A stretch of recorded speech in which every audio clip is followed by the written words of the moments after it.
good looking back. He's not turning around. What's going on, guys? Motonosity here. Welcome back. I don't know if it's been a long time since the last time I rode in a video. I think it has. It's been really tough lately. I got a lot of stuff going on. I've been super busy with my kids, being home from daycare lately. It sucks not putting out videos multiple times a week, but yeah, that's just how it's been the past few weeks. How you guys been? I'm testing out all the Moto products that I've installed in the on the bike in the last video. If you missed that one.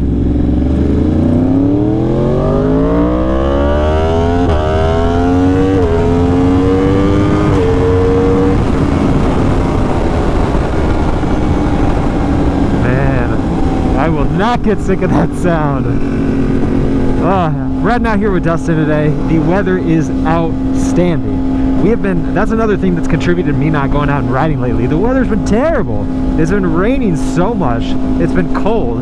And like, when you have a choice of when you ride, you tend not to pick the days where it's just not nice outside. We're at that time of year where the weather can be gorgeous like it is today with clear skies and 75-degree weather, or it can be wet and 40 degrees. So it feels good to go out and ride today. I've been wanting to talk about this lately, and that is why you should not buy the 2020 R1. And it's not really a video that I've wanted to make.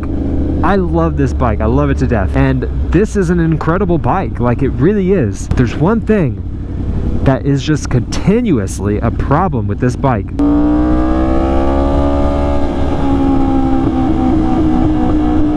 If you don't fully go off the throttle, it does that weird sound.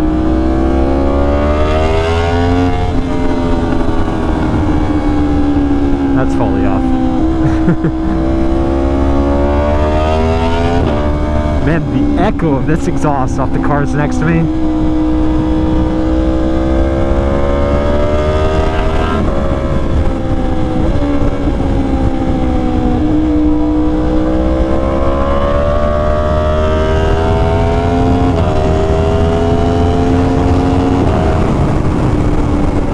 Okay, so the bike is awesome, of course. Yes, very nice. Sounds great.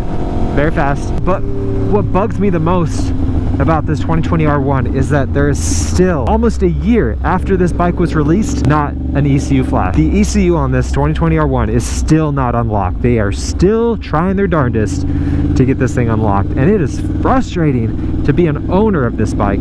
I can't imagine, like, I would have bought this bike either way, like if I knew there wouldn't be an ECU flash. Just because of the fact that I love the R1 platform and I really wanted to get the bike after they did the mid-cycle refresh, I still would have bought one. But like, if I was just buying a personal bike, if I was just a general consumer, I would not buy this bike if I knew that it would be in this situation after almost a year. And that's why I can't recommend it to any of you guys that are looking for a leader bike. I don't know if any of you guys are into tech videos and watch MKBHD, but one of the things he says a lot in regards to phones is don't buy a phone with the expectation of a software update to fix the problems that it has. Yes, in a lot of situations, it's likely that it'll get an update to fix it, but you shouldn't buy the phone expecting to get that. And it's the same situation with the motorcycle, which is weird because you wouldn't think of a software update being something that you look for on a motorcycle. But in this case, it fits perfectly. Don't buy a motorcycle with the expectation that you're going to be able to modify the computer on it. Because if you can't currently, there's no guarantees that you will in the future.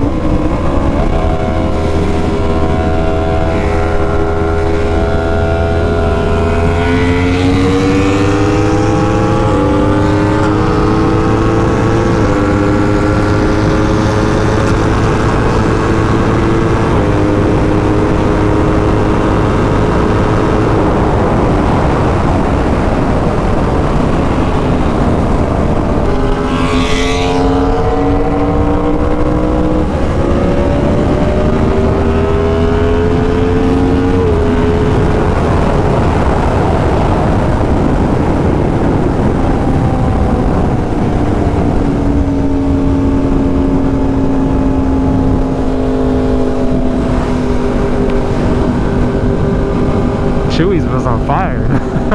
It smelled like food though, so I think they're safe.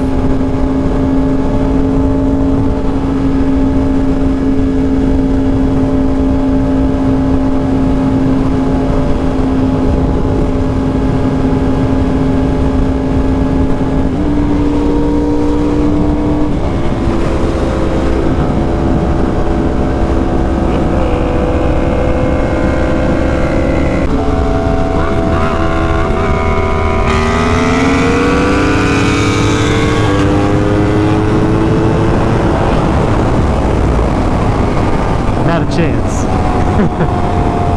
I don't know what happened with them on that one. I don't think I should have pulled them in that quick. So I bought my bike in June of 2020. The bike came out in spring of 2020. I don't know the exact day that they started hitting showroom floors in the US, but it was, you know, fairly close to when I got mine. And the funny thing is, Yamaha themselves, in the promotion of the new R1, put out a video, I'm pretty sure it was from Yamaha themselves, about putting on a race flash on this bike, like a race map, to demonstrate the improvements of this R1. The more I say that, the more it sounds like there's no way they actually put that out themselves. I'll link the video down in the description if I can find it again. The fact that they would demonstrate the improvements on this bike and you still not be able to unlock this thing, I don't know what they were thinking. I do not understand it. An ECU flash is one of the best things that you can do for today's sport bike, because there's so much room for improvement on the things. On the modern sport bike, after you flash it, you are unlocking so much extra power that it basically behaves like a brand new motorcycle. And to not have access to that is extremely frustrating. Unless you are a die-hard fan of a specific motorcycle, if you can't flash the thing, I 100% think that you need to be looking at other bikes, because you're going to get so much more enjoyment out of those. And I've got the Rapid Bike Tuner on here, which has auto-tuning capabilities, but it only works above 6,000 RPM. And it does make a big difference on this bike. Above 6,000, it's incredibly smooth, and it feels like it pulls harder. But when you don't have an ECU flash, you are basically bound by the parameters of the original ECU. And I don't want people to get this bike and be disappointed during their ownership that they can't improve it and they can't make those dramatic changes to really unlock the true inner beast of this thing. If you want an R1, get a 2019 R1. By the way, I told you guys in the last video that we were looking at new cars and I was really thinking about a 4Runner. Man, we're so indecisive and all over the place.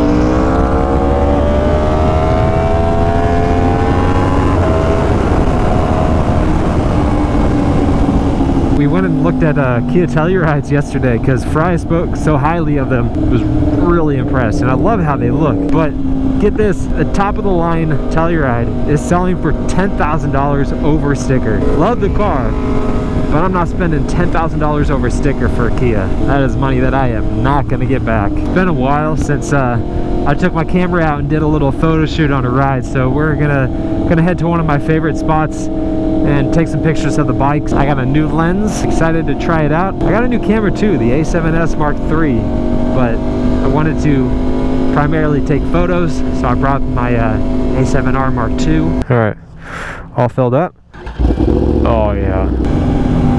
Oh, and embrace it. Embrace the wilderness. Let it soak in. All right, let's go take some photos.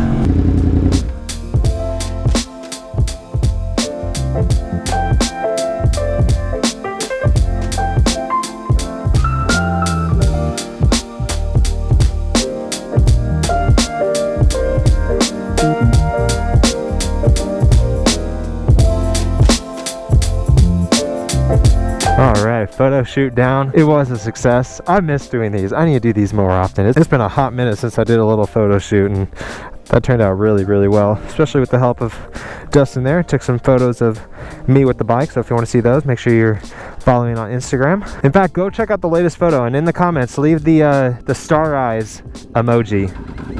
And to one random person on that most recent post, I'll send out a reservoir cover or key tag.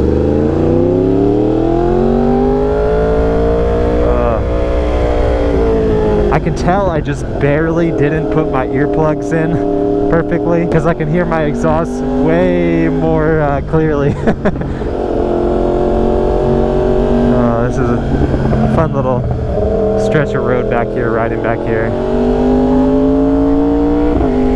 Very, very cool spot for photos. Obviously, I usually take photos up here. It's a really nice spot, but I've already taken photos there several times, so I don't really want to take photos in the same spot anymore. Ooh, Ferrari, very nice. Here's a spot there I've taken a lot of photos, but they got this for sale sign there now, so it kind of ruins the shot anyways. But let me know down in the comments what you guys think of the 2020 R1. Would you buy a sport bike that did not have the ability to be flashed? And don't get me wrong, I love the bike and it's very fun. And if you completely just like block your mind from the possibility of flashing the bike and what that would entail, it's a great bike. But if I'm gonna be spending a ton of money on a bike, on a brand new bike, I want to be able to get the most out of it. Go hit up the tree tunnel.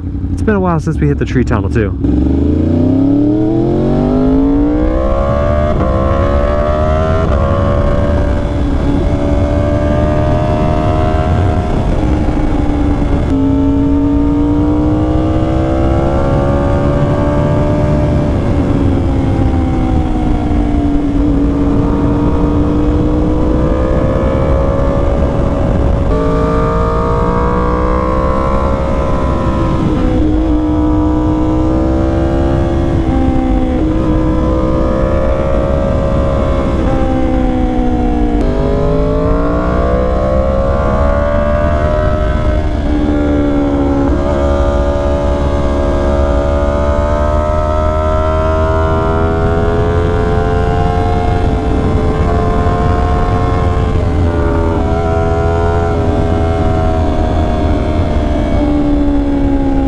Of course, when it's, you know, winter time, the tree tunnel is far less of a tunnel. Yeah, these trees ain't got nothing on them. So yeah, let me know down in the comments what you think about the 2020 R1 and what you think about sport bikes that can't be flashed, if you would buy one, if you think it's a big deal or not. I keep hearing that they're so close to unlocking this ECU and it just keeps never happening. They just keep pushing it back. I'm not keeping my hopes up. I'm hoping that something shows up by summertime, but I got no idea. But anyways, make sure you hit the like button if you enjoyed the video. Subscribe if you're not subscribed already. Turn on post notifications. Be sure to follow my new Pokemon channel. I'll link it down in the description. You guys have been awesome. I've been Motonosity. Remember, life's better with horsepower. Keep life live. And I will see you guys in the next one.